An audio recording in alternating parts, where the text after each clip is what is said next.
Guys അപ്പോൾ thumbnail കണ്ടിട്ടാണ് നിങ്ങൾ ഈ ഒരു വീഡിയോ ഓപ്പൺ ആയിരുന്നുണ്ടെങ്കിൽ എനിക്ക് നിങ്ങളോട് പറയാനുള്ളത് ഗെയിംസൊക്കെ കളിക്കുന്ന ഒരാളാണ് നിങ്ങളെങ്കിൽ മസ്റ്റായിട്ട് നിങ്ങളുടെ കയ്യിൽ അത്യാവശ്യം നല്ലൊരു ഗെയിമിംഗ് ഡിവൈസോ അല്ലെങ്കിൽ നിലവിൽ നല്ല പെർഫോമൻസ് ഉള്ളൊരു ഡിവൈസാണ് നിങ്ങൾ യൂസ് ചെയ്യുന്നുണ്ടെങ്കിൽ ഉറപ്പായിട്ടും അതിന് 3.5 mm ഔട്ടേജ് ജാക്ക് സപ്പോർട്ട് ആയിരിക്കില്ല. പകരം ഇതേപോലത്തെ ടൈപ്പ് സിയുടെ ഔട്ടേജ് ജാക്ക് ആയിരിക്കും സപ്പോർട്ട് ആയിരിക്കുന്നത്. സോ ഞാൻ യൂസ് ചെയ്യുന്നത് സാംസങ്ങിൻ്റെ S23 ആണ്. സോ ഈ ഒരു ഡിവൈസിന് ഔട്ടേജ് ജാക്ക് ഇല്ല. സോ അതുകൊണ്ട് തന്നെയാണ് ഗൈസ് ഞാൻ ബോട്ടിൻ്റെ ബാസെഡ്സ് 122 ANC എന്ന ഇയർഫോൺ മേടിച്ചത്.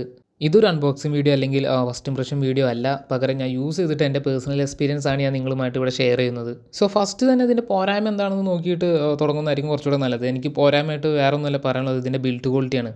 അതായത് 300 രൂപയ്ക്ക് പർച്ചേസ് ചെയ്യുന്ന ഒരു പ്രൊഡക്റ്റിനുള്ള ബിൽഡ് ക്വാളിറ്റി മാത്രമേ ഈ ഒരു 900 രൂപയ്ക്ക് അല്ലെങ്കിൽ 1000 രൂപയ്ക്ക് പർച്ചേസ് ചെയ്തിട്ടുള്ള ഈ ഒരു ഇയർഫോണിനുള്ളൂ. പിന്നെ സൗണ്ട് ക്വാളിറ്റി ആൻഡ് ഫിറ്റ് എങ്ങനെ ഉണ്ടെന്ന് വെച്ച് കഴിഞ്ഞാൽ ഫിറ്റിങ്ങിൽ എനിക്ക് ചെറിയൊരു ഇഷ്യൂ തോന്നിയിട്ടുണ്ട്. കാരണം കുറച്ചധികം നേരം യൂസ് ചെയ്യുമ്പോൾ ചെവിക്ക് ചെറുതായിട്ടൊരു പെയിൻ എനിക്ക് അനുഭവപ്പെടുന്നുണ്ട്. സോ വേറെ ഇഷ്യൂസ് ഒന്നുമില്ല, ചെറിയൊരു പെയിനെ മാത്രമേ അനുഭവപ്പെടുന്നുള്ളൂ.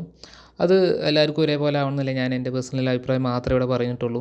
പിന്നെ സൗണ്ട് ക്വാളിറ്റി എങ്ങനെയുണ്ടെന്ന് വെച്ച് കഴിഞ്ഞാൽ ഗെയിം കളിക്കുമ്പോൾ എനിമീസിനെയൊക്കെ നല്ല രീതിയിൽ തന്നെ സ്പോട്ട് ചെയ്യാൻ പറ്റുന്നുണ്ട്. സോ എനിമീസിൻ്റെ ഒക്കെ ഒരു ഫുഡ് സ്റ്റെപ്പ് നല്ല രീതിയിൽ തന്നെ നമുക്ക് മനസ്സിലാക്കാൻ സാധിക്കുന്നുണ്ട്. സോ സൗണ്ട് ക്വാളിറ്റി ബെറ്ററാണ്. 10ൽ ഞാനൊരു 8 അല്ലെങ്കിൽ 9 എങ്കിലും സൗണ്ട് ക്വാളിറ്റിക്ക് കൊടുക്കുന്നുണ്ട്. പിന്നെ ഈ ഒരു ഇയർഫോണിൻ്റെ നെയിമിൽ മെൻഷൻ ചെയ്തിട്ടുള്ള പോലെ തന്നെ ANC സപ്പോർട്ടാണ്. പക്ഷേ ANC സപ്പോർട്ടാണെന്ന് വെച്ച് കഴിഞ്ഞാൽ നമുക്കൊരു 16 അല്ലെങ്കിൽ 17% നോയ്സ് മാത്രമേ നമുക്ക് ക്യാൻസലേഷൻ കിട്ടുന്നുള്ളൂ.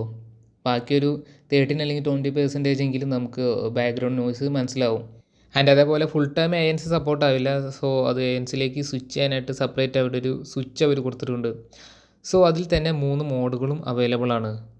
സോ ഫസ്റ്റ് വൺ എന്ന് പറയുന്നത് നോർമലാണ്. അതായത് നോർമൽ ഇയർഫോണൊക്കെ വയ്ക്കുമ്പോൾ ഉള്ള ഒരു എക്സ്പീരിയൻസ് എങ്ങനെയാണോ അതേപോലെ തന്നെ ആയിരിക്കും.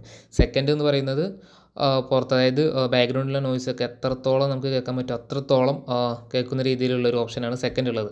പിന്നുള്ളതാണ് ANC. അതായത് ANCയിലേക്ക് സ്വിച്ച് ചെയ്യുമ്പോൾ ഒരു 70 അല്ലെങ്കിൽ 16% മാത്രമേ ബാക്ക്ഗ്രൗണ്ട് നോയ്സൊക്കെ ഒന്ന് ഡൗൺ ആവുന്നുള്ളൂ. സോ ഇതിൻ്റെ ഒരു ഉപകാരം എന്താണെന്ന് എനിക്ക് പേഴ്സണലി തോന്നിയിട്ടുള്ളത്, മ്യൂസിക് കേൾക്കുന്ന സമയത്തോ അല്ലെങ്കിൽ മൂവീസൊക്കെ കാണുന്ന സമയത്ത് ANCയിൽ ഇട്ടിട്ടാണ് കാണുന്നതെന്നുണ്ടെങ്കിൽ അല്ലെങ്കിൽ എക്സ്പീരിയൻസ് ചെയ്യുന്നുണ്ടെങ്കിൽ നമുക്ക് ആ ഒരു മൂവി ആണെങ്കിലോ അല്ലെങ്കിൽ ഇപ്പോൾ മ്യൂസിക് ആണെങ്കിലും കുറച്ചും കൂടെ ബെറ്ററായിട്ട് നമുക്കത് ആസ്വദിക്കാൻ സാധിക്കും.